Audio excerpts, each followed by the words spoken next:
Yeah, gotta dig 50 Cent. Gotta dig 50 Cent. All right, what's up, ladies and gentlemen, people, beautiful people out there. Constant Approach live stream, December 14th. Two fantastic topics that we're going to touch on tonight. The first one that we're going to get into is this ongoing situation between Madonna and 50 Cent.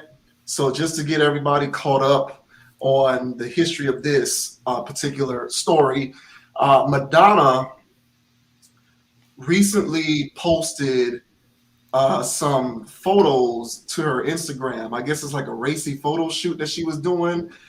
She wasn't necessarily doing this of her own volition. It's like an official photo shoot type deal, right? So it's not like she was just being on the internet, being, thirst trapping for no reason.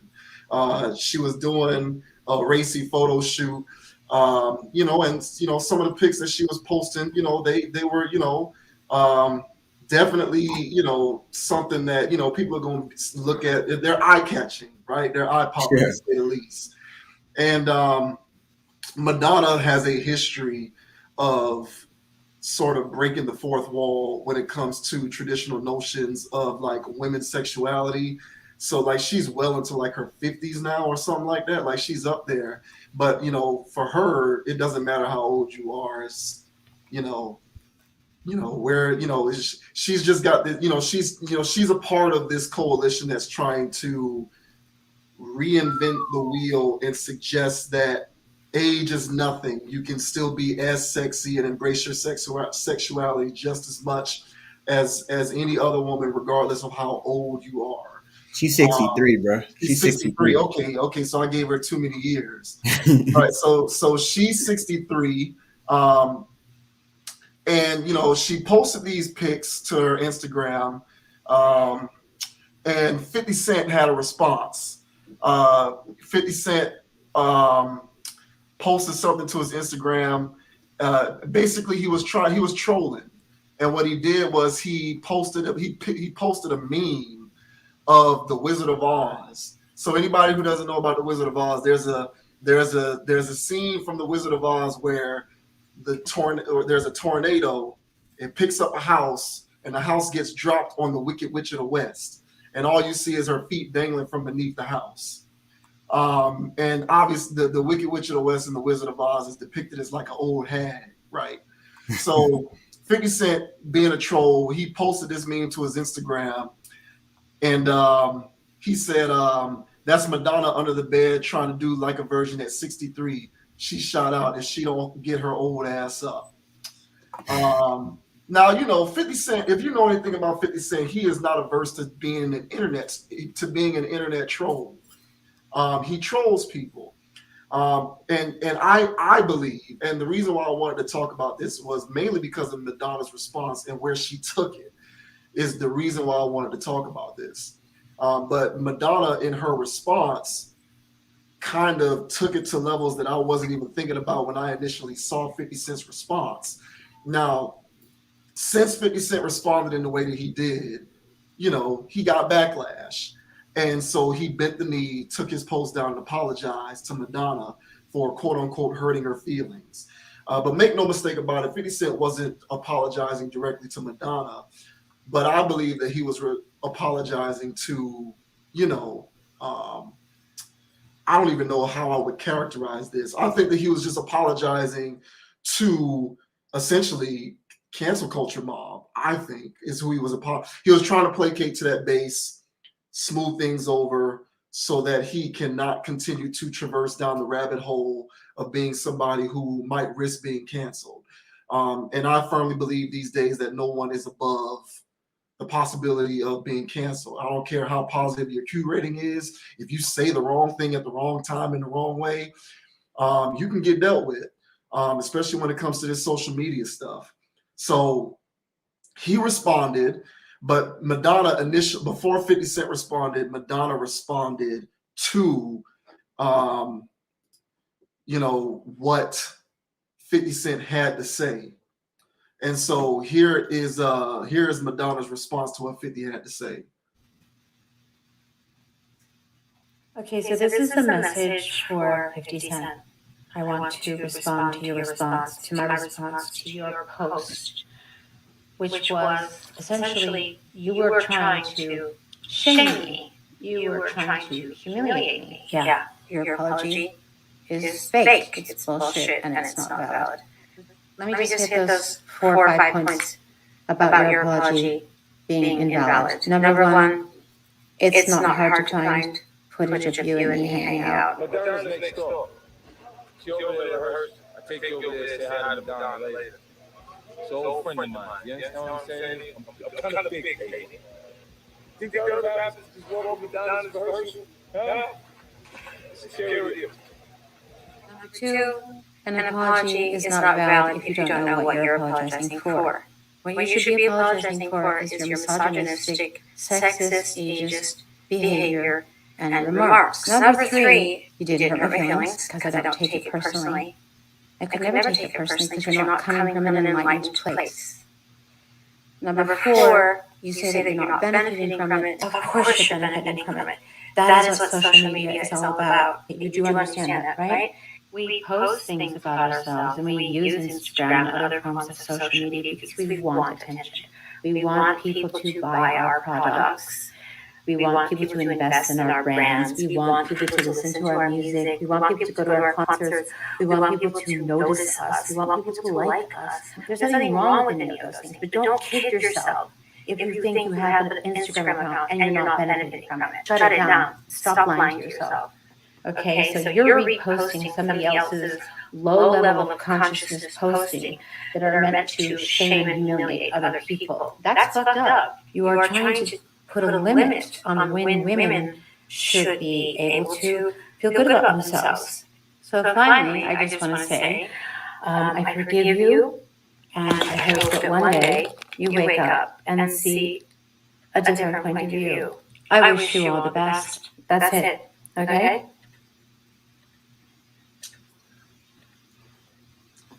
All right. All right. So here's the thing with this. So number one, I agree with her from this standpoint. His apology was not genuine. I agree. He does not know what he is apologizing for. I also agree. But that is because I don't necessarily. I agree with her in saying that because, like I said at the opening of this video, I think that 50 Cent's contrition was something that was calculated. Whenever you make a statement and you get people outraged on the internet, that vocal minority, if you have any smart people around you, those people are going to advise you to walk that back and apologize, because the consequences in the long term for sticking to your guns like that can be more detrimental to the long-term sustainability of your reputation than sticking to your guns. It's simply just not worth the hassle. So best to just walk that back and apologize. But of course, when you feign contrition in that way, you don't really know what you're apologizing for. You're just trying to clean up the mess as best you can by saying, I'm sorry if I offended anyone. So, from that standpoint, I agree with her. Now, outside of that, I'm going to just say this. I'm not going to say that she's wrong, because everyone is entitled to believe what they believe. I'm just going to say I disagree with her. I disagree with her thinking that 50 Cent was somehow being sort of overtly or intentionally racist, misogynistic, ageist, all of these other isms that she introduced into the conversation. And sometimes I think the simple explanation is the right one. He was just being a troll, which is what 50 Cent has been. 50 Cent has a history at this point of being someone who likes to use social media to sort of do "yo mama so fat" jokes, essentially, is what it is. Like, I guess in this day and age that we live in, if we were to make a video doing "yo mama so fat" jokes, people might come for us, calling us whatever word, you know what I'm saying? Like, that's the world that we live in today, right? But essentially what 50 Cent has a history of doing now, whether it's been, he did it with Megan Thee Stallion, he did it with Tory Lanez, he did it with Ashanti. The guy is not averse to using the internet and social media to troll people for comedic purposes. Um, I've said this oftentimes. It's an ongoing theme for me when it comes to this whole, going at people for things that they say that are disagreeable. Like, number one, we need to judge people's body of work. And number two, we need to do as good a job of being reasonable with respect to trying to discern their intent. Um, if you believe that 50 Cent was intentionally trying to be misogynistic and ageist and everything else that she said, then fine. I'm not going to argue against that. I don't believe that he was doing that. I really do believe that he was just trying to be funny. Intent has to matter here. If someone's intention is to be funny, then you can call them ignorant and say, hey, man, I know you were trying to be funny, but those jokes didn't really land, and here are the reasons why. So there's a difference between doing that and saying, hey, you were being all those things purposefully. And that's where I kind of come up short with a lot of these people who are so quick to denigrate these public figures and anybody else who just express disagreeable points of view on the internet. So I just disagree with her. I didn't think that he was being all those things because his history is that of an internet troll. He does those things. He has a pattern of behavior with it. And I don't think that 50 Cent's history outside of, unless you want to bring in stuff like Ja Rule and all of that, unless you want to bring in stuff like that, I don't know that there's enough evidence in 50 Cent's public history to suggest that he is intentionally intolerant. I said the same thing about Nick Cannon when Nick Cannon made those comments about Jewish people. There is not enough body of evidence with respect to his history and his career to suggest that he was knowingly being those things. So at best, you can suggest that he was just trying to be funny, but it didn't land and it came off this way, and here are the reasons why. But people don't like to do that. People immediately, want to grab the pitchforks and burn people at the stake. And so that's the 50 Cent angle. Now, the other angle that I want to bring in is the Madonna part of this, okay? And I thought similar things with the Lizzo story. Remember we talked about Lizzo a few weeks ago when she wore her little see-through dress? Mm-hmm. So, Madonna and Lizzo and people like Amber Rose, these people are a contingent of people who are trying to create a utopian society that doesn't resemble what reality is. And, when it comes to Madonna, I'm going to say the same thing, all right, that I said about Lizzo. With Lizzo, my issue was her complaining. If you really are somebody who doesn't care what people think, wear your dress, your see-through dress, and just, brush the dirt off your shoulder. People are going to have things to say because you wore that outfit. If you truly don't care, then keep it moving. But if you do care, and you do because you're making response posts on Instagram crying, literally, and whining about the fact that people are quote unquote body shaming you. If you really do actually care, then my suggestion to you is to stop wasting your emotion and your energy trying to create this perfect utopian society in which people desire to see overweight plus size women wearing outfits like that just as much as they like to see women who are in shape wearing outfits like that. My suggestion to you is get a nutritionist, get a personal trainer, get into the gym and lose weight so that you can be free to wear those outfits without people making comments. But if you care that much about people making comments, do that. And if you really don't care, as you claim you do, live your life and wear the dress and just accept that people are going to say what they want to say, because we will not live in a world where you can be Lizzo's body type, wear a see-through dress, and everyone's going to think that it looks just as good as if Brittany Renner wore the dress. We'll never live in that world, so just give it up. It's not going to happen. And, with Madonna, it's kind of the same situation. Like it or not, fair or unfair, at 63 years old, when you wear that, it's not going to have the same impact as one of these little Instagram fitness models who are in their early 20s. That is what it is. Me expressing those points of view does not make me an ageist. It makes me a realist. Like you're not at 63 years old, you don't look the same as you did when you were 23. Stop trying to cast aspersions upon people's characters by suggesting that that is somehow inherently ageist or misogynist. First of all, it can't be misogyny because if the girl was 40 years younger, 50 Cent wouldn't have made a comment. You're both women, so that negates it being a misogynistic comment. So that part I don't get. But even beyond that, it's just like, listen, man, people out here, we're addicted too much to social media and the perpetuation of these false narratives that aren't really real. At 63 years old, when you're going to post those types of pics, somebody or some people may have something to say because you're 63. It is what it is. If it's really not that big of a deal, then just ignore it. Ignore 50 Cent. He's a troll. But you care because you want to push this idea of just completely deconstructing everything that makes sense so that we can create this world where there are no rules, where you can be 50, 60, 80 years old and put that kind of stuff on. And I'm supposed to think that it looks just as good as a woman who's 20, 30 years old putting on that kind of an outfit. It's an unrealistic expectation.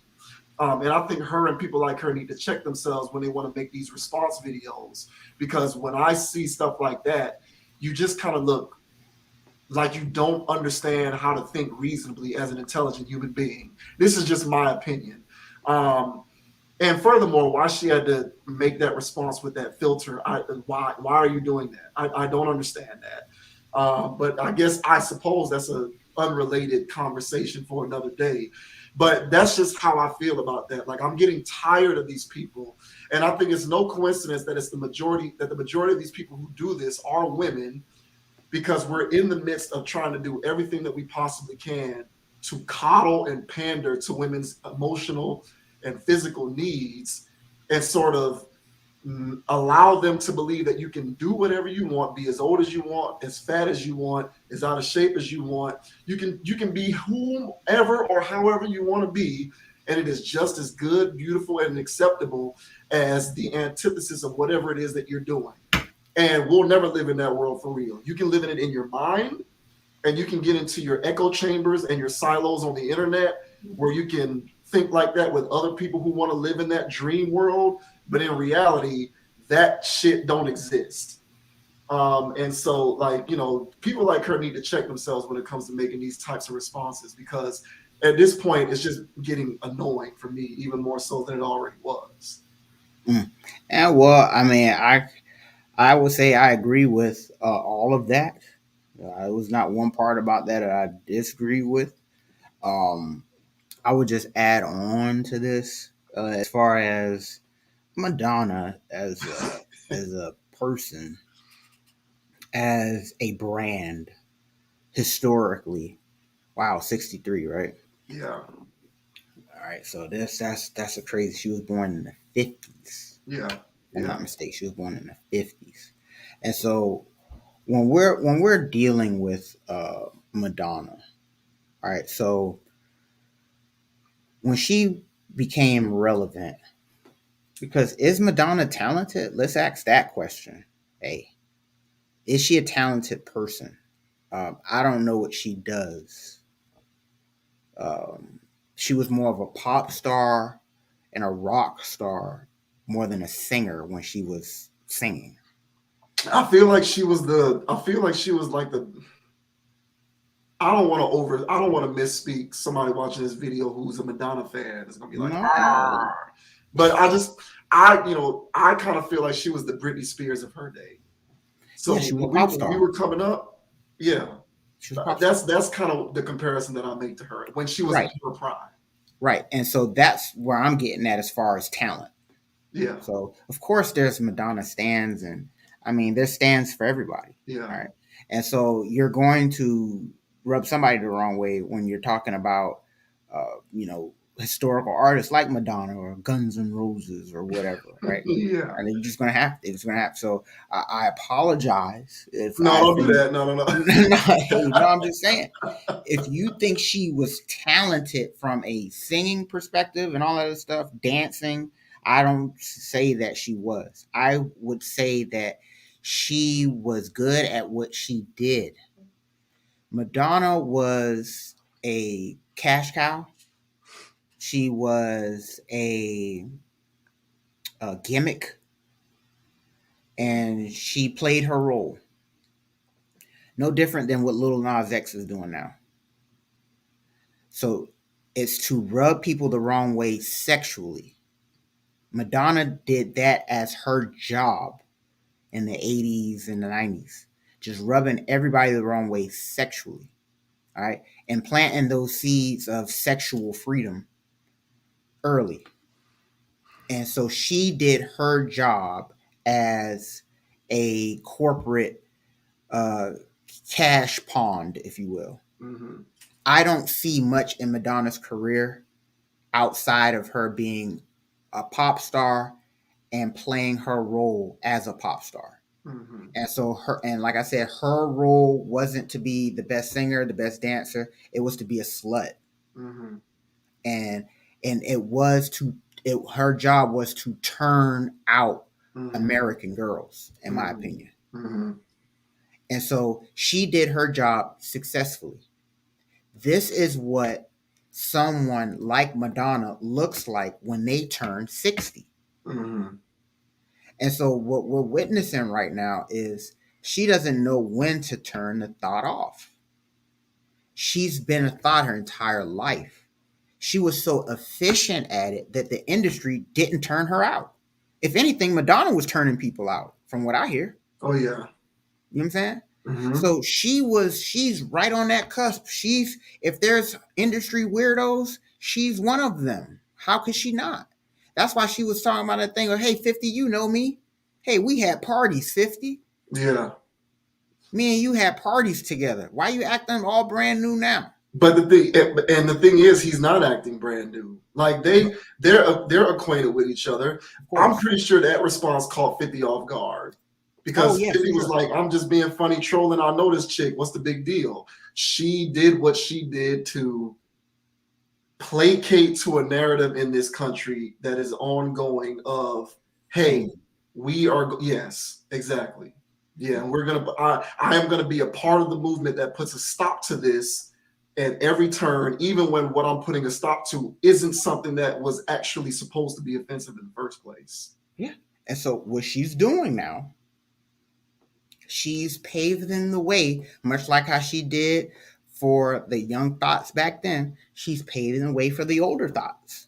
Hey, it's okay to be old and thoughty and post risque pictures online because you're still gonna get your likes, ladies. Because listen, now there's this thing, and this is what men have to understand. All right, women have egos too. Okay. And so when they get old, most of them, a lot of them, and this is not even my logic. Let me just take the logic of what's currently going on on internet talk about with males. That women hit this wall and they're trash after that. They're just unattractive, and nobody would have had sex with Pam Grier, right? Oh, she's trash, right? She's still not hot, right? People would have still been all over Pam Grier, well in her 40s. Absolutely. Right? People would have been all over Holly Berry, way in her 40s. Stacey Dash, and so it's now. Granted, I'm naming the cream of the crop. Oh, you're just naming the 5%. What about the rest of them? All right, bro, whatever. The point I'm trying to make is that not all women hit this wall and are just trash. Mm-hmm. Right? Do they hit a genetic wall where they can't have kids anymore? Yeah, I'm not talking about that. I'm just talking about looking in the mirror, feeling good about yourself. Women are entitled to feel that way, even when they're 50 years old or 60. Right now, the only way a woman can express herself about feeling good is posting pictures on the internet. Yeah. Unfortunately. Yeah. And so when we have somebody like Madonna, who was at the cutting edge of thoughtism, why not be one of the 60-year-old celebrities who is actually thoughting online? Why not? So she's just doing what she's always been doing. And so to me, I'm not surprised by this. What I am surprised by is, like what you said, her adopting the whole being shamed. Yeah. Girl, you were the biggest sleuth out there. The biggest one. And you took pride in it. Yeah. Back then, now all of a sudden you're being shamed. Girl, stop. Yeah. And so you're not being shamed. Like you said, bro. And to switch this over to 50, who, if you know 50, like how you say you know 50, then you know he's a troll. Right. You Yeah. know that there's nothing that he said. You want to talk about doing stuff for likes? He did it for likes. He got a show to Absolutely. promote. Yeah. What are you talking about? So this whole thing where she wants to take it that way is her clout chasing, dare I say? Left wing clout chasing. That's it's dare, she. I think dare I that say? it's just it is vogue now. It's in vogue to do that. Oh, somebody said like I said, like listen. No, I'm not a woman, but I don't care. Like those at best, those were disagreeable posts from 50 at best, which means on the worst day in the world, the only thing that you can call that is disagreeable. It certainly does not border on reprehensible to the point where this guy has to make this national apology on the internet. This stuff is ridiculous. Yeah. And it's interesting that you brought up the notion of her thoughtism from back in the day. What's so interesting about previous generations is one can argue that on a macro level, there were less inhibitions in previous generations than there are now. It's an interesting argument to make. You can make it, not necessarily saying that that's a true statement, but you can make that. You had the whole sexual revolution going on, rock and roll, and raves and concerts and all of that kind of stuff. People were wilding out, getting loose back then. And we're talking the 60s and the 70s. And, she was in the midst of that.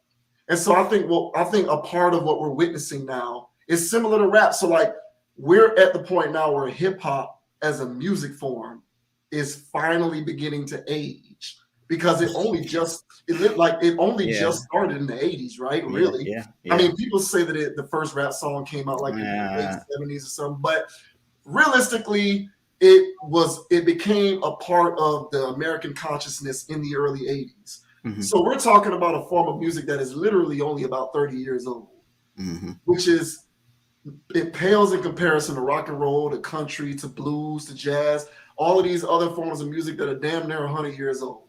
Mm-hmm. Hip hop is, and so what we're seeing now is a lot of these rappers that are getting older and aging, there's this pushback because it's just now getting older. So there's this idea that you can't exist within that culture if you get to a certain age, right, which is unreasonable because you still got these people in rock and roll who are doing shows in their 70s. Exactly. So there's a hypocrisy there, and it has everything to do with the perception of what it is that we're dealing with. But the point is, like, hip hop is starting to age for the first time, and I think that pushback comes from the fact that it just looks weird because we've never seen it. We've never seen old rappers.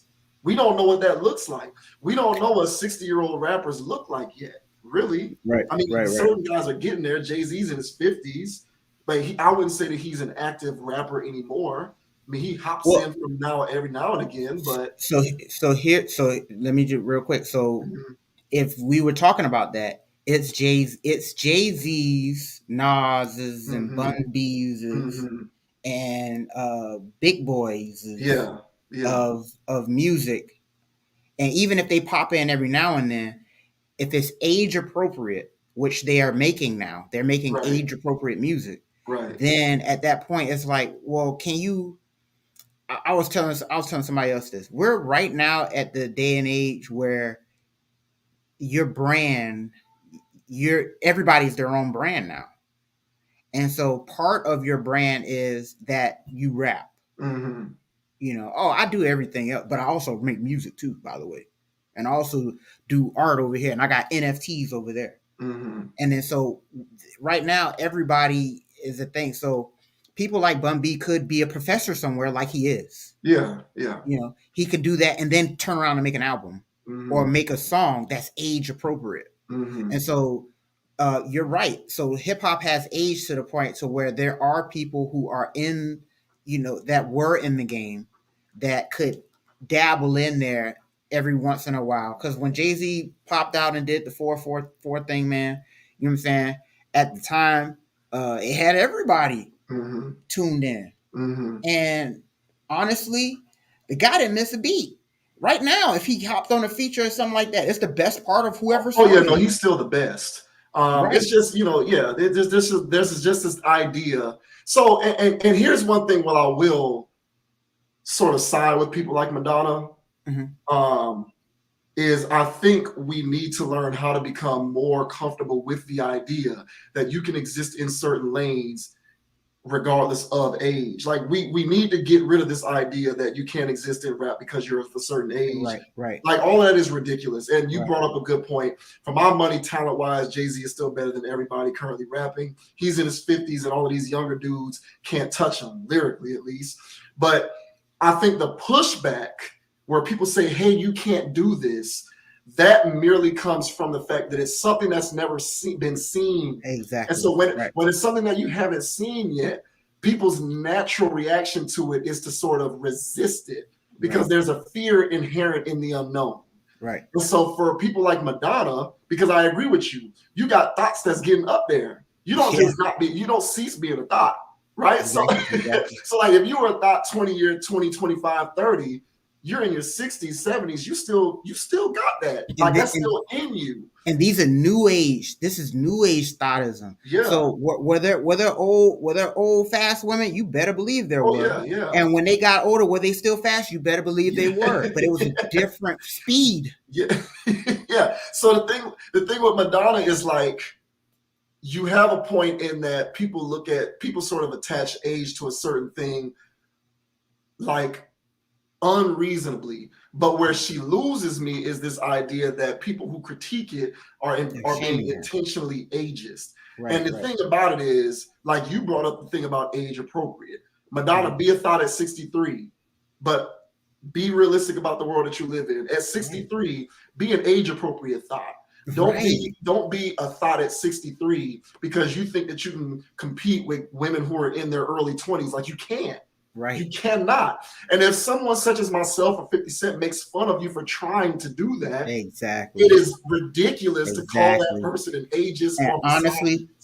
And honestly, that's the point. Yeah. That's no different than 50 running out there acting like these little kids right now with all their emo rap. Right. And he's running out there trying to dress like them and be like this. Well, what are you doing? Yes. Act your age. Yes. And if you can still be 50 and rap your age. Yeah.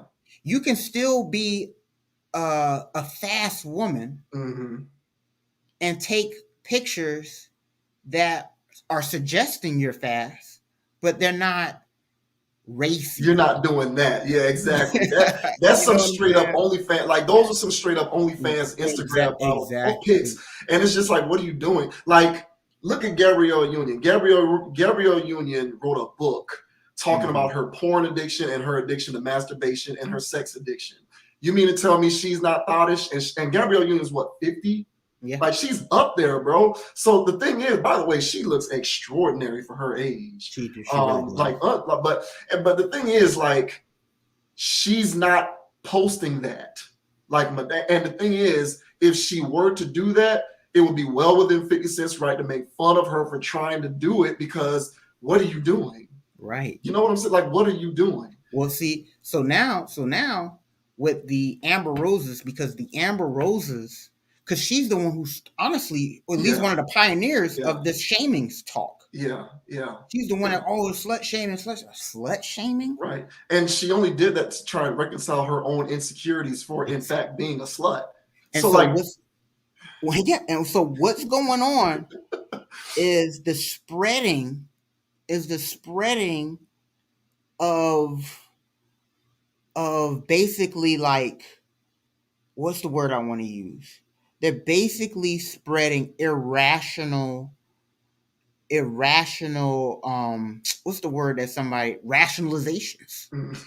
They basically are rationalizing their thoughtism to the extent that they created a whole way of thinking to alleviate you for being a thought in the first place. Yeah. It's like, wait. Yes, you're a thought, which is shameful in itself. Yeah. That's why people get shamed for being that. And so let me correct this real quick, because there's male and there's female thoughts, right? So you could be one or the other, right? The shameful part about being a sloop for the most part is the fact that when being one, you're not even happy with yourself when you're doing it. Mm-hmm. So at that point, you're not even, if you're not, if at night you're crying after doing your night on the town, doing your escapades, Mm-hmm. but do you have your dark moments from the lifestyle that you're not happy with the life you're living. Absolutely not. That's a shameful life. You Yeah. feel some type of regret for your life. So when somebody comes around and calls it for you and say, hey, by the way, I should shame you for living like this because I can overtly see it. So I'm going to Mm-hmm. call it as it is. Of course, nobody wants the mirror showing up on them. So then they Yes. go immediately, you're shaming me. This is helping me comfort and feel better. So now this logic has created, like, people were born into, you're shaming me. No, that's not even Mm-hmm. like, what is that? That's a Mm-hmm. psychosis in itself, if you ask me. Yeah. And so, yeah, man, this is madness. And for people like Madonna to pick it up and run with it, Mm-hmm. honestly, it's just like, I mean, I'm not surprised, Yeah. but Neither am I. but for her age and for her life historically, for her to actually, ha ha ha, laugh in the face of danger, to now cower away and go, wah wah, woe is me. Yeah. Well, yeah. I'm You're the victim here. Yeah. Yeah. You're shaming and bullying me. Yeah. Yeah. It's ridiculous. Well, you know what they say, and I believe this. You know when you're hinting at the truth when people get the most upset. Yeah. Because if you say something to me and it doesn't hit home, I can ignore it as nonsense. Mm-hmm. But for me to become defensive to the point where I want to publicly defend it, there's some truth to that. Mm-hmm. And I agree with you 100%. I think when people engage in these movements and these think tanks, slut walks, and all of this kind of stuff, Yeah. it serves as a way for you Think to tank. somehow reconcile the insecurities with the way you've chosen to live your life. Right. And if you knew that there was nothing wrong with it, there would be no reason to be insecure about it. Exactly. Period. So when you're doing these things, it is nothing more than a reconciliation. People can see through that. Okay. Mm-hmm. So Lizzo, Madonna, Amber Rose, all of these people, you get on social media and you're crying about it. Okay. There's some pain. There's something inside of you knows that this ain't all right. Mm-hmm. That's why you're crying about it. Mm-hmm. It's not the fact that people are getting on you for bullying you. It's the fact that they're telling you something that's true that you don't like about yourself. Exactly. And so all of these things were always bogus from the get-go. It's just unfortunate that you get all of these corporations and these corporate advertisers and these political parties and these politicians that attach themselves to these people's insecurities and their attempts to reconcile those insecurities in such a way that they are trying to curry favor for themselves. So if I can attach myself to Amber Rose, if I can attach myself to Amber Rose's attempt to completely deconstruct all forms of decency with respect to sexuality, then I can get all of those people who believe in her on my side. It's right. A quick way around trying to convince them that I'm the right person for the job. Let me just tap into their ethos by getting them to believe that I'm an ally. And so, and the thing is, when they do this stuff, all you're doing is just galvanizing the effort, and you're increasing the level of ridiculousness that it is. You're getting more people to say, hey, enough with the shaming, enough with the bullying. You're getting more people to say, hey, I'm going to be, 300 pounds and put on my see-through dress and you better not say nothing. You're getting more people on this kind of stuff because they are going to get the reinforcement of this coalition. I'm just very uncomfortable with the way that we're just totally trying to deconstruct things that make sense. It's like, stop. Why are we trying to deconstruct things that make sense? Like this is a problem. That's where we're at, bro. Listen, look, like I said, maybe not so much Jada Pinkett because she's kind of going off the rails, but you got people like the aforementioned Gabrielle Union. She's an older thought who does it the right way.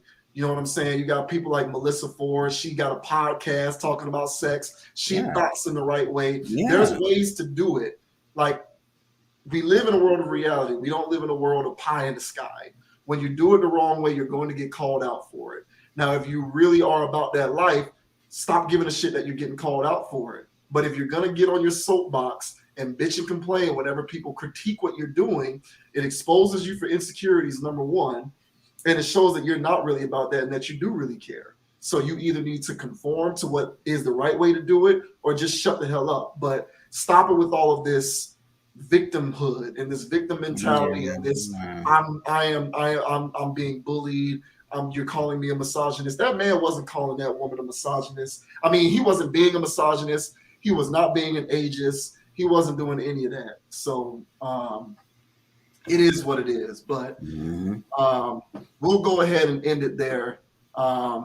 Next up, we got another Kevin Samuels topic to discuss. So recently, there was a matchmaking coach who focuses on helping women improve certain aspects of their life so that they can be better candidates for like serious dating and marriage. Would you say that was an accurate description of what she does? Yeah.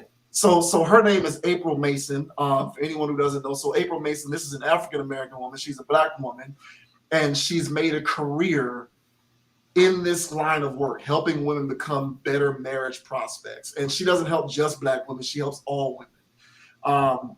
But she recently put up a post on her Instagram that got a lot of people talking. There was a lot of buzz around this post. And as a result of this buzz, because her name is out there in this particular, content arena, she ended up on the legal attorney YouTube page doing an interview with the legal attorney. And Kevin Samuels responded to some of her comments with her from her interview with legal attorney.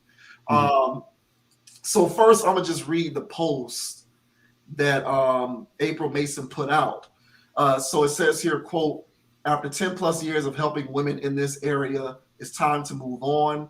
I have had dozens of success stories from women who now married, engaged, or dating high caliber men. My track record speaks for itself. However, the majority that come to me have unrealistic expectations, the selfishness, fake everything, think they should be chosen because they have a vagina and good looks, the entitlement, just mean, not knowing the difference between being a woman and a wise woman, and will fight you to be strong, not knowing how to be versus do, thinking being a feminine woman is weak or a pick-me, whatever that is, placing the blame and not taking responsibility or accountability for the choices they made in men, being disagreeable, defensive, argumentative about everything, always finding something to nitpick about, looking for perfection. If you mention anything about doing something kind for the man they chose, it's the what is he going to do for me, and the list goes on. Now, this doesn't excuse men's behavior. A lot of men think because they are high earning, it makes them a high value man. Not. I have just made my contribution and impact in this area for decades to come. I have over 50 courses that women who may need help in this area can rent or buy." And then she lists the link. "A wise woman knows how to exit on a high note."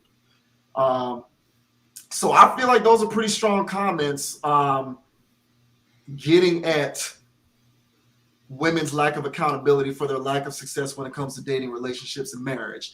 And let me reiterate, this is a Black female.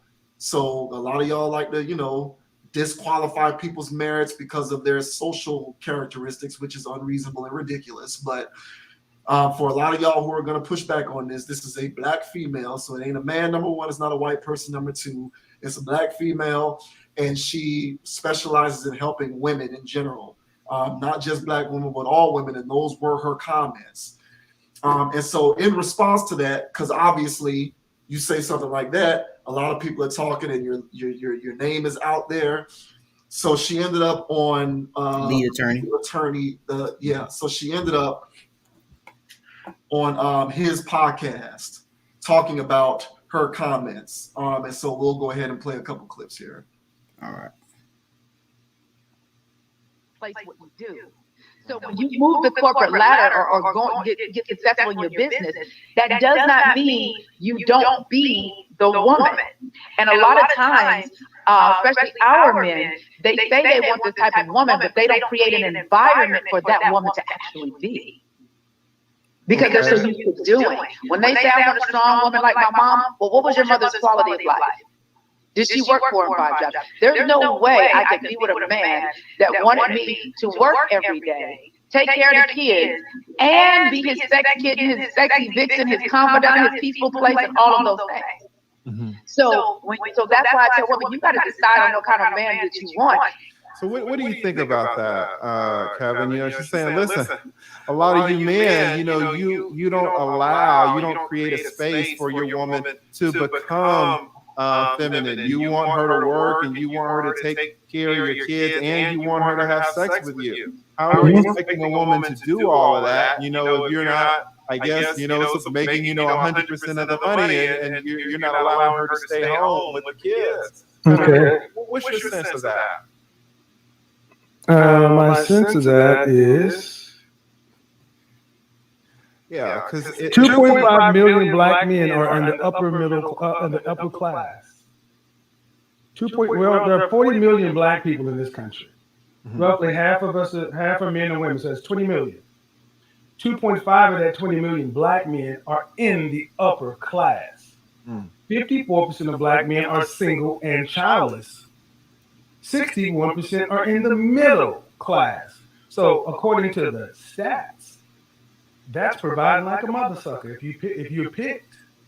See, what this is a lot more of this. I would be a feminine woman if you could provide for me so much that I could quote unquote rest in my femininity. Well, if that's the case, then don't get mad if these very men who can't provide well enough for you pick Becky, Marisol, Marlene, or Jamila. Right. You know, the difference between what an average white man makes in this country and an average black man makes is right around $9,000. But there's a definite disparity in the way we're treated between the races. And Hispanic men earn below us, and they damn sure get treated better. This is more of that. I'll be the woman you need if you provide. That's conditional femininity, and then women would not accept conditional masculinity. Correct. And this is kind of what she was saying, and I wonder myself, and you talk to So many. we could pause it there at least. Okay. So given what April Mason said, and then what Kevin Samuels rebuttal to that, like, how do you feel? Because basically her whole notion of that, basically the type of men always claiming that they want a traditional household, right? So you want a traditional wife. Well, basically, what are men doing as far as providing that traditional setting for women to be feminine in, right? So how do you feel about the whole exchange there? Right. Okay. So first of all, it's news to me that a woman working. Okay. What's the best way for me to phrase this? It's news to me. I did not know that working was masculine. I didn't know that. That's news to me. So I was not aware of the fact that if you work, that you're somehow exhibiting masculinity. Therefore, if you want to conveniently use the threat of lack of femininity as a weapon against a man, you can infuse into the conversation this notion that you can't be wanting me to work if you also want me to be feminine. Does that make sense? Mm-hmm. So but this, see, that's news to me. I'm being educated right now. I did not know. Oh yeah. That working is masculine. I didn't know that. I did not know that. I disagree. I don't think that working means you're masculine. I just think it means you're a human being who earns an income contributing to society. Mm-hmm. And there is no sexual, there is no, sex or gender tag that is associated with one's propensity for contributing to society, for working. So I don't buy this idea that if you work a lot, it must mean that you are somehow inherently subduing your femininity because working is inherently masculine. I don't buy that. That's number one. Mm-hmm. Number two, he's 100% correct. Treatment amongst the races is completely different. And I live this personally right now to this very day, and I've observed this. So me and my buddies, we kind of talk about this stuff when we're out and about, right? Mm-hmm. So, we'll be at a social gathering. It can be a club, it can be a bar, it can be a lounge, places out and about in the city. It can be anything, a bowling alley, an arcade, take your pick. It doesn't matter. And what me and my buddies will be out, we'll notice. And we kind of talk about this, kind of offhand, but I think it's a real thing. Me and one of my friends, we have a joke that, white guys, a white guy who's in college, he kind of looks like an IT guy, unassuming, average looking, probably going to school to better himself in some kind of way, setting himself up to be a high earner because of what it is that he's studying. The point is, there's nothing about him overtly where you would look at this guy and you would say he gets the attention of high caliber women. Yet it never fails that every time I'm out and about, I will see a white guy or even like a Latino guy who I would characterize as very unassuming and average looking, who is with a woman who is the opposite of that. Like, she is very physically attractive, but she also at least seems to have an amenable personality type. There's a compatibility there in which they get along. And the thing that me and my buddies talk about often is, I don't think I've ever really seen that with Black people, at least not in my generation or any of the generations after that.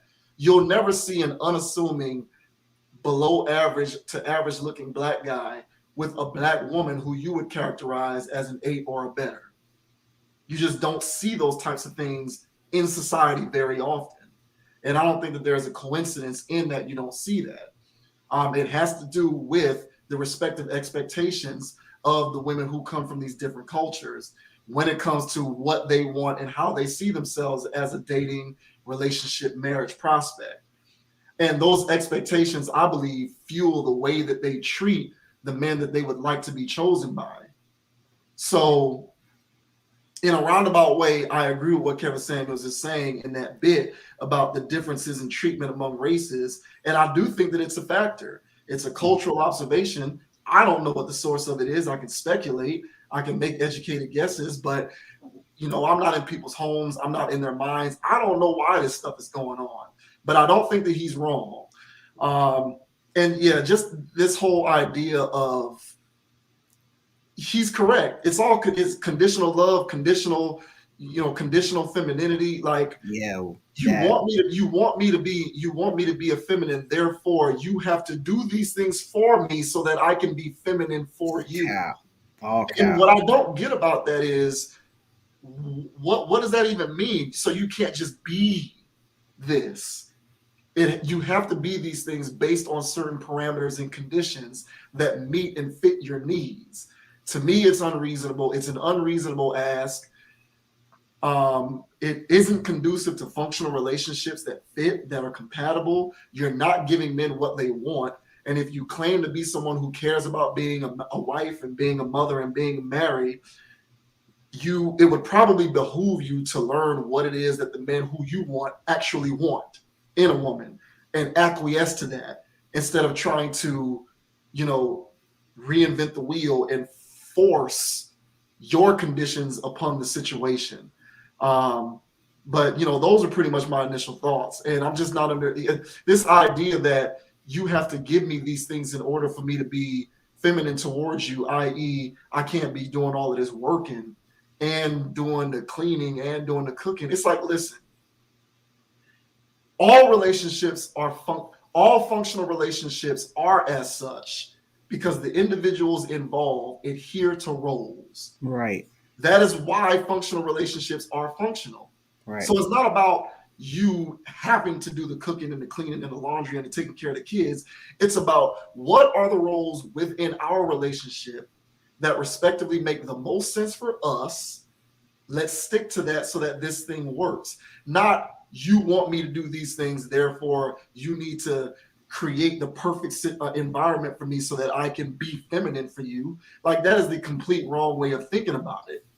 So the idea is, what are the roles that make sense? If I'm like, I'm not a guy who sits around saying my woman has to do all of the cooking.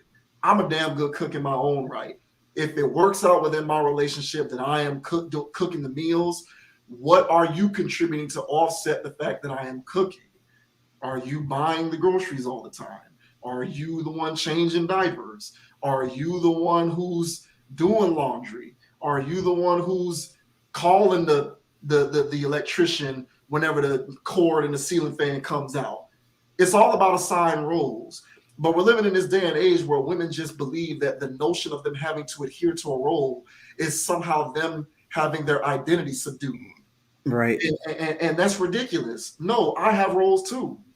And me sticking to my roles isn't subduing my masculinity. So you shouldn't be thinking that you adhering to your roles is subduing your femininity. And so let me just go ahead and ask you this. So, because while you were talking, I was really trying to think of more or less the genesis of this kind of ideology, but this is just a feminist ideology. Modern And feminist ideology. so my thing is, and I don't know who has the answer to this, but I'm just asking. Uh, how did so many of them buy this? I mean, the whole thing is like, when did it happen for them all to buy it? I remember, I'm talking to a girl or whatever, I was young, you know, probably like, shit, 9, 10 years ago. But I'm talking to the girl, and I suggest she cooks. I didn't say cook for me. I'm like, hey, why don't you, or can you, in that vein of, can you make me like spaghetti too? Something basic, bro. I'm not asking for nothing deep. And her whole thing was, why? Because I'm a woman? And I'm like, well, no, because you're my girlfriend.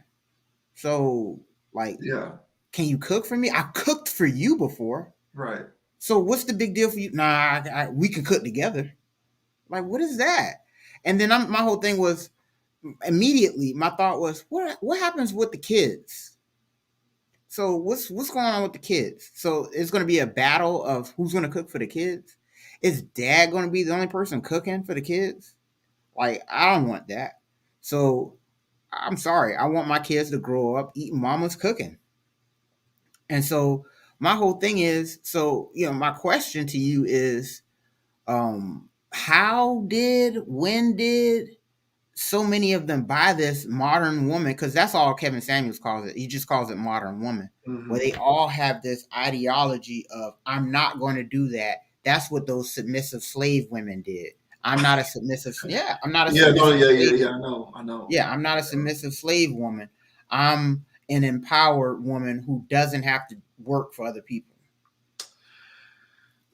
Yeah, that's a great question that I as well do not have the answer to. The only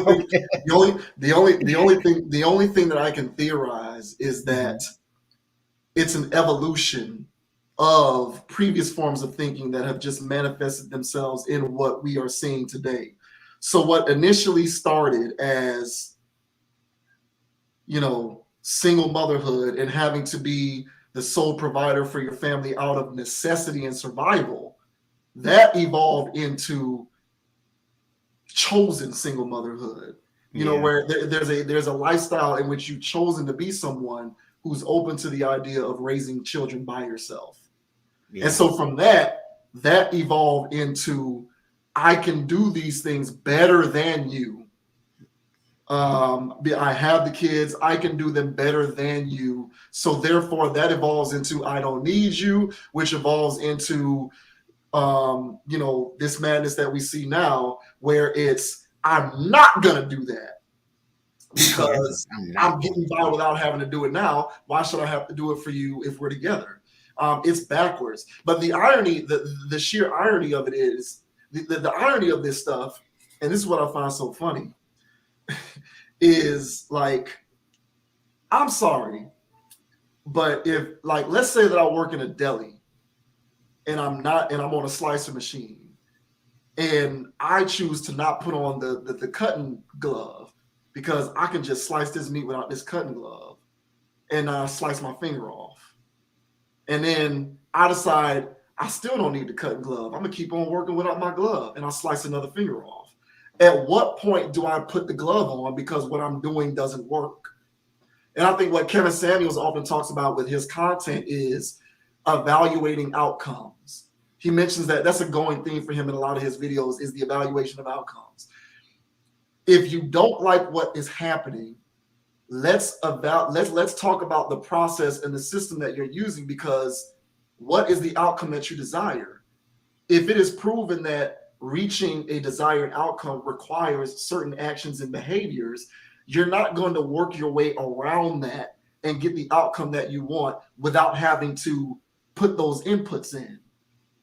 And so a lot of these women who do this stuff, who say, I'm not going to do this, I'm not going to do that, you're not going to control me, who immediately lead to defensiveness. Like, all of these women are single. And so the thing is, like, at what point do you sit back and you take inventory on your own choices and you say, I want to be someone who's not single. I want to be somebody who's in a functional relationship, who's married. I want to be this person. So what do I need to do to make that happen? Because what I'm doing now does not work. Mm-hmm. And every woman who I know who's in a marriage doesn't buy into any of that BS. They don't buy into any of it. They buy into roles and they adhere to them because it works. And it's like, listen, stop thinking that you adhering to roles is a form of control. Like, no one's controlling you. No man is controlling you. But the roles exist because that's what helps to create a functional situation. Right. So you don't want me to renege on my roles, right? So how about you don't renege on yours either? Right. That's all this is about. But it's like it's like a masculine form of, it's almost like they want to wear the pants, literally. Literally. And we've heard this expression before in the past, like, women can wear the pants too. They literally want to wear the pants. And it's like, okay, so what do you want? Do you want to go out and be the provider and do the hard labor and do all of that stuff? And you want the men to stay home and be stay-at-home fathers and cook and clean and do laundry? No, you don't want that, because you wouldn't respect that guy. No. Because no matter how much you claim to want this role reversal, it goes against a woman's very nature to respect a man who isn't inherently masculine. And if you want an emasculated guy who's going to be sitting at home doing all that stuff, the relationship isn't going to work anyway, because you're not going to respect him. And let me interject on that, and that's absolutely a great point. And even if the guy, he's hitting everything on the head. I mean, he's doing everything domestic. You know what I'm saying? But when he's doing all this stuff domestic, is that sexy to her? And the answer's no. And that's the problem. And so they'll have that guy too. And he's a duck to her. He's a kept man. Yeah. And so very safe or whatever, but she's gonna have a thing for the guy that's not doing that at all. Right. His energy says, I don't do any of that domestic stuff. Yeah. And he walks around with that energy. Oh, and she's like, oh my God. He doesn't dust anything. Meanwhile, super husband at the house is dusting the fans. You know what I'm saying? He made peanut butter and jelly sandwiches for the kids this morning, walked them to the bus stop. He did all of that. He's a duck to her. And why is he a duck? Because he's playing the wrong role. Mm-hmm. And she innately knows that. It's in her to go, this is not attractive to me. Yeah. Yeah, I kind of thought I wanted this car. After driving it, it's completely instinctive. Yeah. Certain things are just natural. Certain things are matters of Mother Nature. Yeah. And they can't control that they're attracted to rugged masculinity. It's just, it is what it is. It's, it would be unnatural for tigers to certainly be born and not have stripes. Right. Like, this is the way, like, don't blame me. Blame God, Allah, Elohim, Yahweh, whatever intelligent designer you think whatever intelligent designer you think came up with this, blame them. They set this up, not me.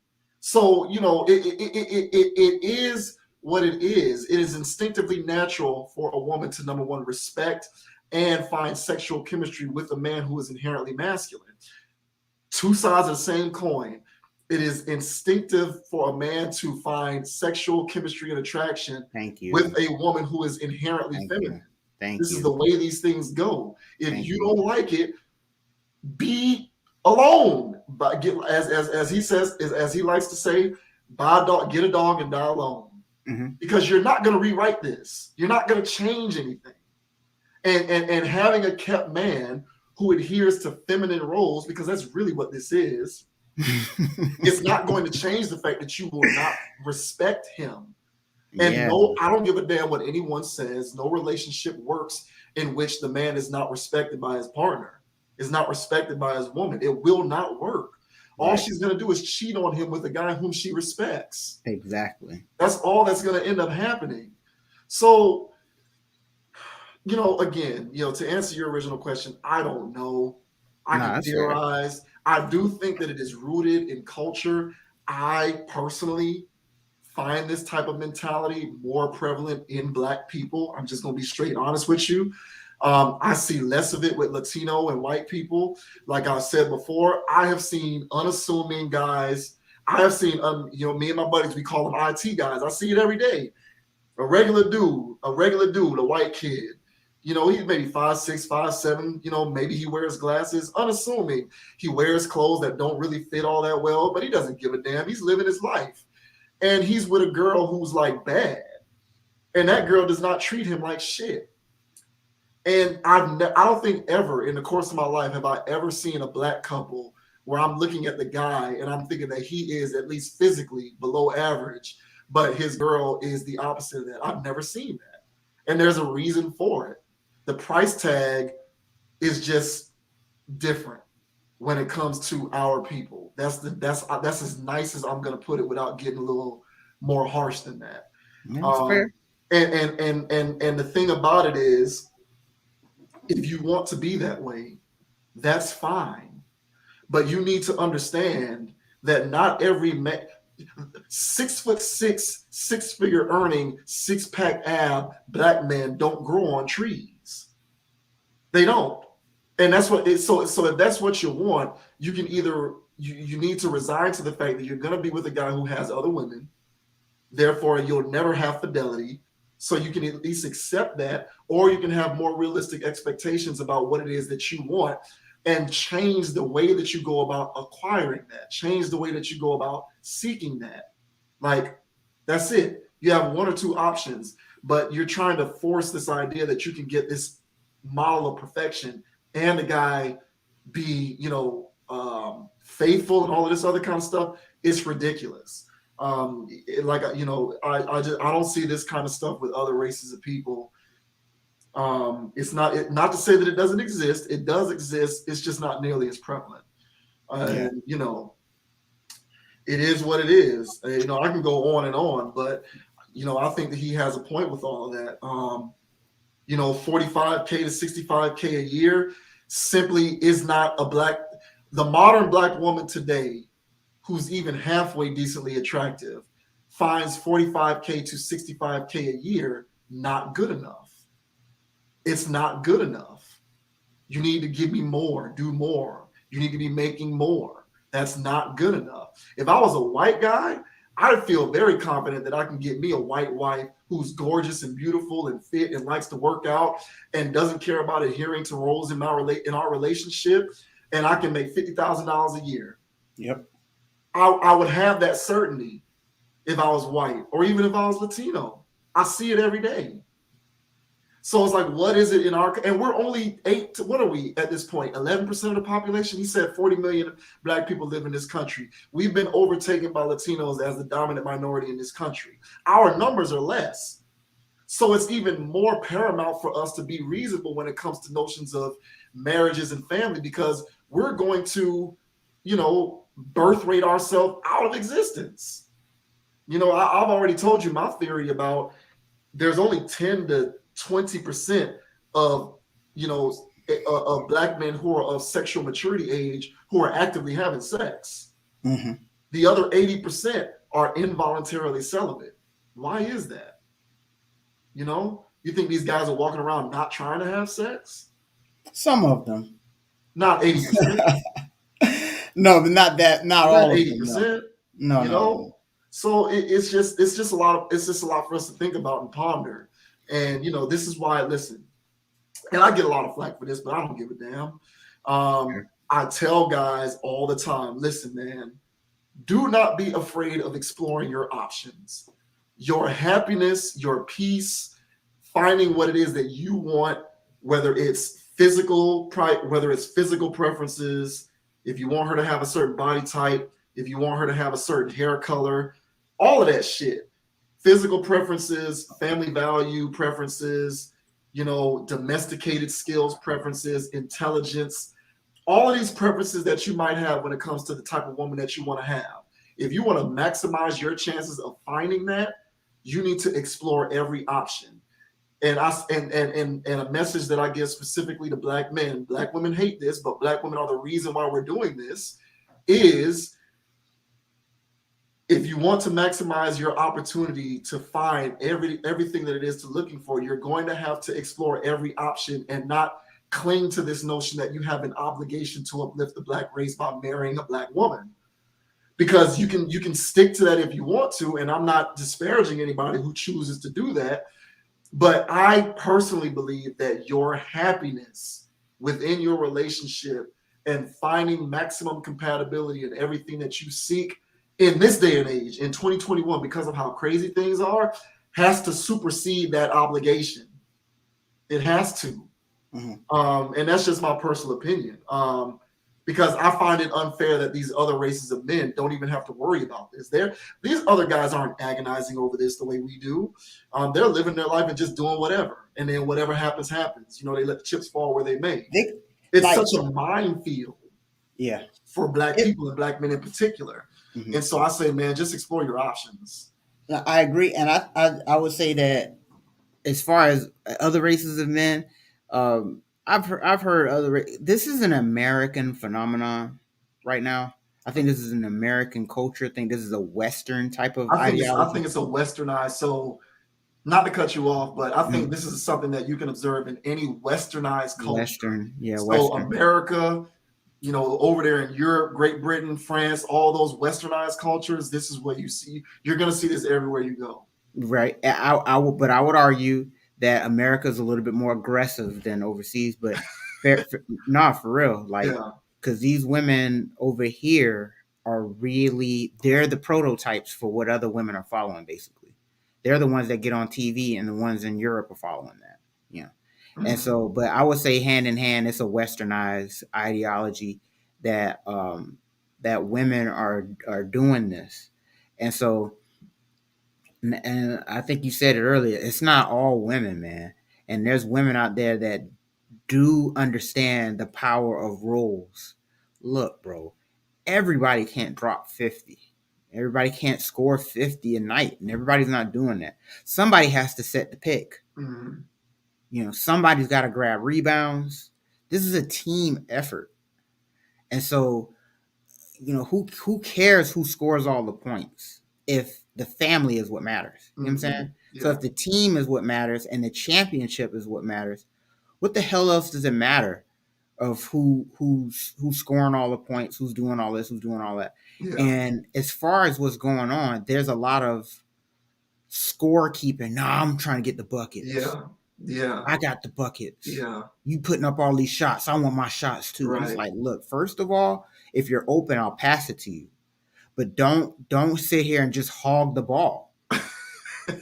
And you're hogging the ball. Nobody wants to play with you. I mean, nobody. Yeah. And before it was this thing where it was just like, oh, you know, they're getting a bad rap. They're getting a bad rap. Man.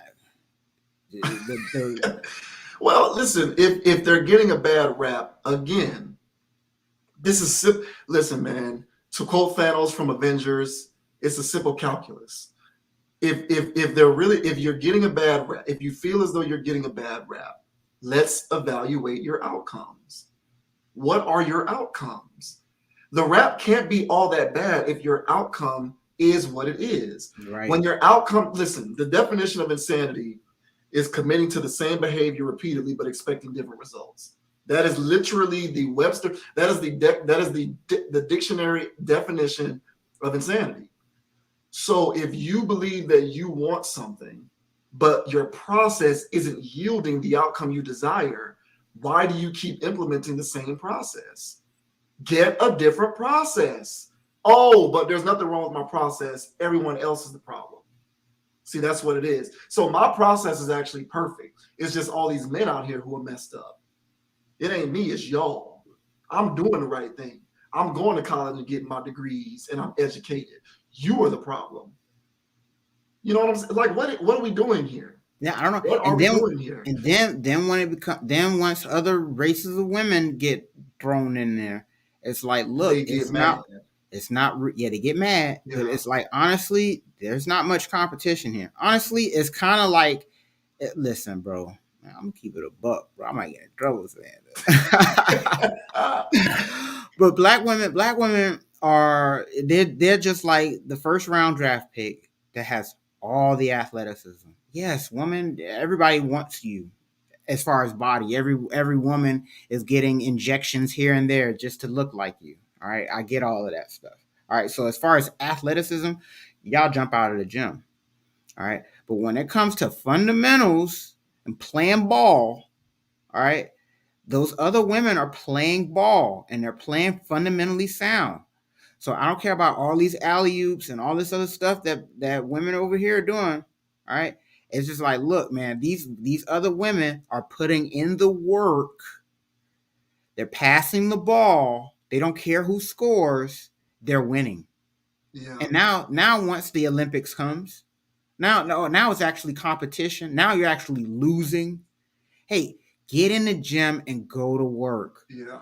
Work on your fundamentals. Work on that. I'm not saying that black men, as a conglomerate, we got it all figured out too, because there's some knuckleheads out there too now. You know what I'm saying, when it comes to black males. But at the same time, I would say that there are a lot of good black males out there that are really not out here trying to be on the shenanigans, and they just want something regular. They just want something regular, stable, safe, like what they grew up looking at, whether it's their personal family or immediate family or some other people's family, their friends' family, somebody, they seen it. They seen marriage. Yeah. And so they wanted to grow up with that. And so for people to not be able to achieve that nowadays, and it's mainly due to women bucking the system, trying to create something else. And that's why I think we kind of alluded this in previous conversations.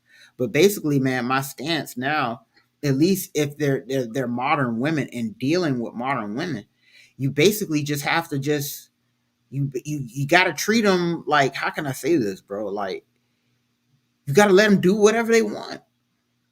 You just got to let her do it. If you try to institute structure, she's going to find that as a form of control. Yeah. Yeah. No, this is just structure. So, in order to wake up on time, you have to go to sleep on time. All right. You have to set an alarm. So, but right. I mean, but the thing that's so ridiculous about that idea is the idea that I am doing the idea that I am instituting these things in order to control you. That's what I'm getting. That denotes that I am not following these things myself. You know what I'm saying? Right. But I am. So like we're all in this. Like it's not like I'm out here wilding while I got you caged up. Because it came from you. I know, because it was my idea. Yeah. And that's the part that is just absolutely mind blowing. Yeah. You kind of have to pull an Inception where it was their idea. It's the only way they're going to rock with it, because they thought they came up with it. Yeah. But if you suggest it, even though they want a man, they want a leader and stuff like that, but then there comes these times and these moments where they just go, nah, that programming is so thick that it really is. It's embedded into the psyche deeply. Yeah, and as soon as they hear something, as soon as they hear something, they think it's a command or it's like, it's not a command, bro. It's like, fuck, like I gotta run these sprints too. Yeah, exactly. Yeah, I'm out here running. It's a form of psychosis. It's really in there, man. It's crazy. I remember not too long ago, there was a girl who came. So I live in an apartment, and we got like a little courtyard. Across the courtyard is another building. And on the second floor of the apartment across from mine, there's a girl who lived in it by herself. Well, another girl who knew her came to live in it with her. And as she was moving in, they knocked on my door because they wanted my help. So I got tools and drills, and I know how to put stuff together. So I'm like, all right, yeah, sure, I'll come and help out. Mm-hmm. So I get over there. I got my drill over there. I'm trying to help her put her bed together and stuff like that. You know how these things come in pieces. You read the little booklet to put stuff together.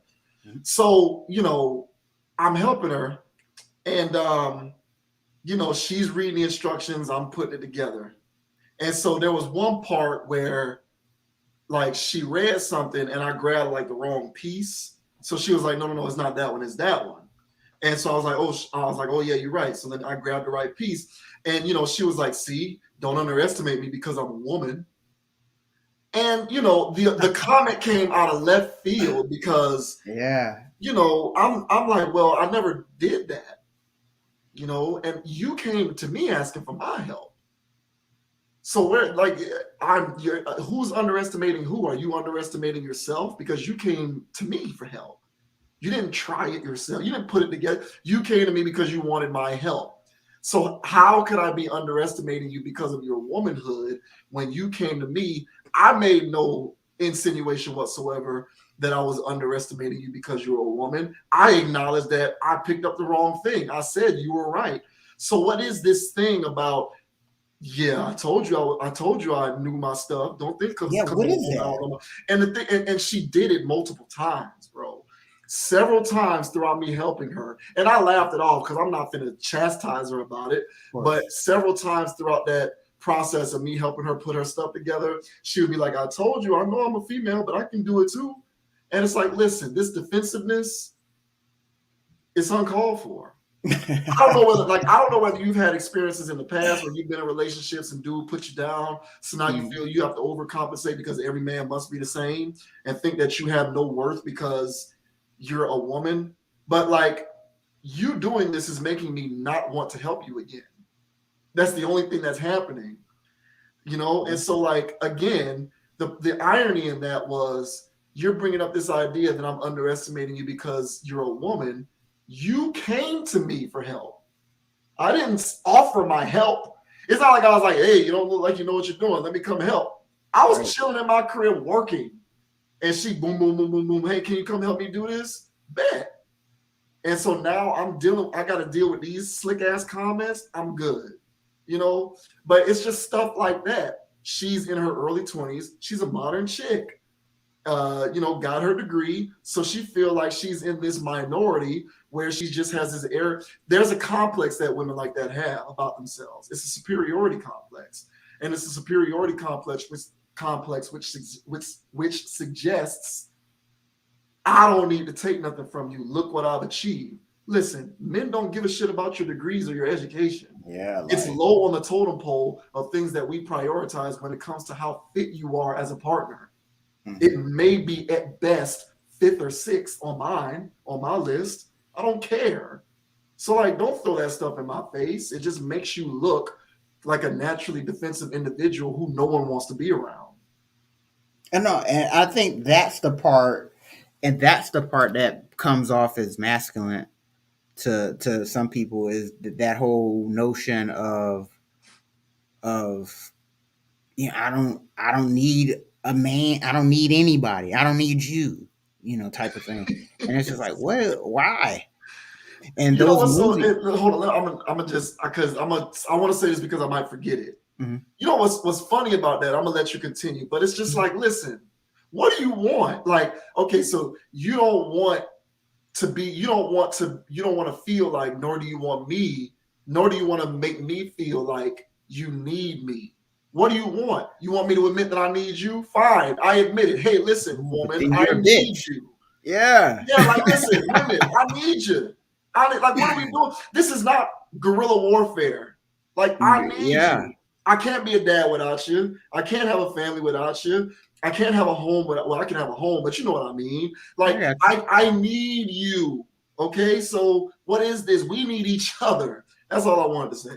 No, fair. And so, but and that's what all these movies. Everybody's getting upset nowadays about these movies that are placing women in roles instead of men that were traditionally used to be men. Now they're putting a woman there, right? Women are being these superhero, throwing around 300-pound men and doing jujitsu and flying and doing all this other stuff. Like they're catering to modern women, Sure. Yeah. and they're also giving them rhetoric and talking points in there. Yeah. And then in those movies, I forgot what movie it was. I don't know where I was at. It must have been old if I was at the movies. But it was still, yeah, it was still a scene in there where it was like a slick one-liner for the women. Mm-hmm. And it was a jab at all men. Yeah. And all the women in there were clapping, yeah, yeah. And it's like, what is this chip that all of y'all have on y'all shoulders right now? Like, please remove it. It's hideous. And so they all seem to have this massive chip on them. Not all of them, a A large lot of percentage of yes. them. It's a fair amount. Yeah, It's, have a large percentage of them have this chip on their shoulder where they feel, and I don't know where it comes from initially or whatever. I don't know how it is growing up a girl in the 90s, growing up as a girl in the early 2000s. You won't understand. And I probably won't, the jokes or jabs that kids made when they were kids about their level of strength or their level of capacity. Maybe that has, of course, that has some fuel in there. So I'm pretty sure they'll throw those things at us as reasons why they have these chips on their shoulders. You wouldn't blah understand. blah You're not a blah woman. blah blah. Yeah, I'm pretty sure these are things. But a lot of this though goes away when you play your role as a woman, Yeah. because nobody's going to give shit to a woman being a woman. And she's just awesome to everybody. Honestly, everybody loves her. She's the mom at the PTA. She's being extra mommy. She's everybody's mom. She shows up to the meetings. She does this. She's caring. She does that. She does this. Does it have to be that? No. But that woman gets a hell of a lot of respect from everybody, versus the one out here that's fast, that got to drop the kid off at grandma's house so she can go and turn up tonight. Yeah, that's where we're at, bro. Oh yeah, So sure. those days of getting the respect that, so this is a two-way thing. So men are struggling getting respect from women, and women are struggling getting respect from men. And the reason is, just like how you said, to tie things full circle, is roles. All right. And there's a lot of cats out there that ain't holding it down either. I Yeah, agree. just because you have a penis, bro, that don't mean that you're holding down masculinity the right way. I agree. Especially when you're around here parading around being hyper masculine or effeminate masculine. Right. Either way, you're not being balanced in your masculinity, Right. and you're creating havoc out here, adding to the pool of broken women out here. Mm-hmm. So it's Yeah. dudes out here that are not helping the cause either. Yeah. But the whole thing is, man, I feel as though for the dudes that are out there that are trying to stay solid and stay in their roles, stay firm. There's movements out there where people are saying, hey, save yourself. Hey, you don't have to, there's no obligation. Yeah. And so I'm more of the person to be more like, all right, man, culture's culture though. But I get the premise, and I put it this way. I did judge. Mm-hmm. So I judge black people who were interracial. I used to do that. Mm-hmm. Not anymore. And so if you want to do that, that's on you. That live your life. I feel like there could be cultural differences, even Sure. though Yeah. even though you may have love in between and you guys share feelings and stuff like that. There still may be cultural differences that drives a wedge in between y'all. Mm-hmm. And I agree with that. so those are the biggest hurdles that I feel like those groups need to deal with.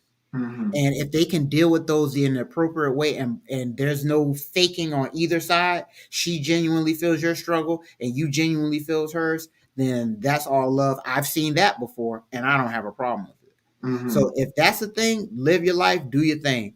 But if it's just because well shit, bro, she be cooking this shit, so that's why I got me a whatever girl.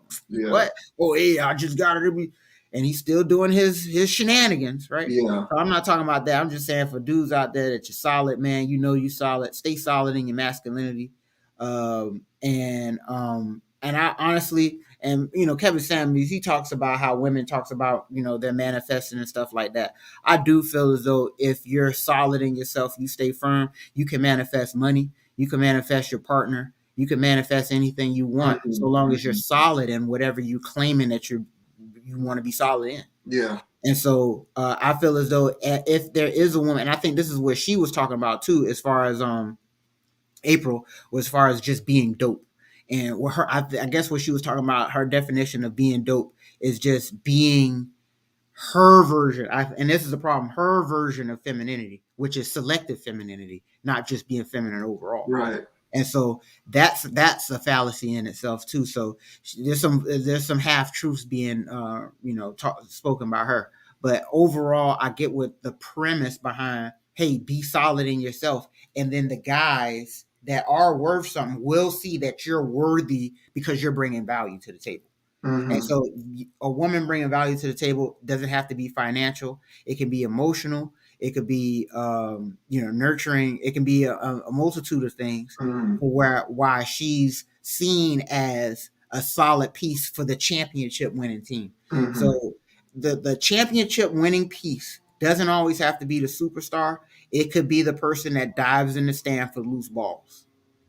And if that's the last piece of the puzzle, Dennis Rodman or something like that, where you don't have to score all the points, but you're doing all the dirty work, you're doing this and you're doing that to make the family work. I can tell you for one thing, my dad, he did the grunt work. He went out in the field and did his thing, but my mom did the dirty work. And she made all the plays happen because she was willing to do whatever it took for the team to win. And and my dad sacrificed too, because who the hell wants to go out there and work every day the same goddamn job for over 30 something years? Like, bro, I be working the same job for 3 years and I'm over. Yeah, I'm burnt out right now. Yeah. I don't know how the old heads worked at the same place for 30 years. Yeah. What is that? I don't know. I'm 3 years in on mine and I've been burnt out. My head's exploding. Yeah. Yeah. So kudos to the old heads who are willing to sacrifice. And I think that's the difference too. I'll end it on that, is that the difference between both old men and old women was the level of sacrifice that both were willing to take in order to raise a family. And so my oldest brother, he told me when he had his first kid, he was like, bro, it's over.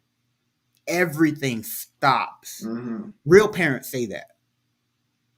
The parents that's out here on some, I still want to live my life. Now, if you had your jit when you were 17, 18, hey, bro, I get it. But if you're of age and you were like, 20 something plus and you had a jit, you got to stop. Yeah. You can go over here, you can go over there, but there has to be a level of sacrifice. You can't still live the same baller lifestyle when you have a whole human being that you have to be taking care of. So, yeah, man. So I would say that the key for both sides would be sacrifice, bro. Yeah. Both sides got to sacrifice. Yeah, I hear you. I agree with that. And it's just, it is what it, I don't know when we'll ever find resolution with any of this stuff. No, we won't. And you made a good point when you talked about the cultural differences when it comes to like, dating outside of your race or your culture. That's a real thing. I agree with that.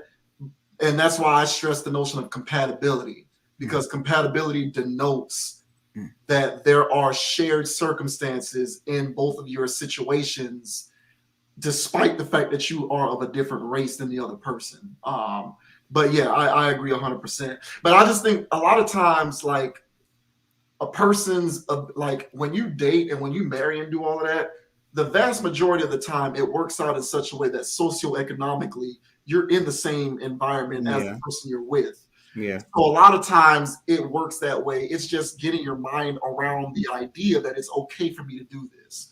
And look, black people are black people's toughest critic, meaning whatever you do, the first person who's going to be stepping up or is going to be another black person. Like, Yeah. period. Actually, So yeah. you're just gonna have to accept that people just gonna have shit to say. Like, it is what it is. But those people, just know that when you're out here procreating and doing your thing and actually leaving a legacy, and you're in a relationship that doesn't make you want to blow your brains out, that person is miserable because they don't have what you have. So it is what it is. And I just think it's very telling when you have people like April Mason, who comes from the cohort of these people whom we're talking about, saying, listen, y'all ladies are going about this the wrong way. At some point, somebody has to start listening, because it's just so many of them who just don't buy it. They just don't buy it. They just are going to continue to do whatever they want because they don't care what anyone has to say. They know that the way that they're going about doing it is the right way. And I would not humbly disagree. So. But we'll go ahead and cut it short from there, man. Good topics, good talk tonight, man. This is a good live stream, man. I have fun with this. Whenever we can get like a Kevin Samuels or Brittany Ritter or anyone who are just automatic content machines, man, it always makes for a better stream. So, all right. Just I don't know what to say. I don't really have any closing remarks. It is what it is.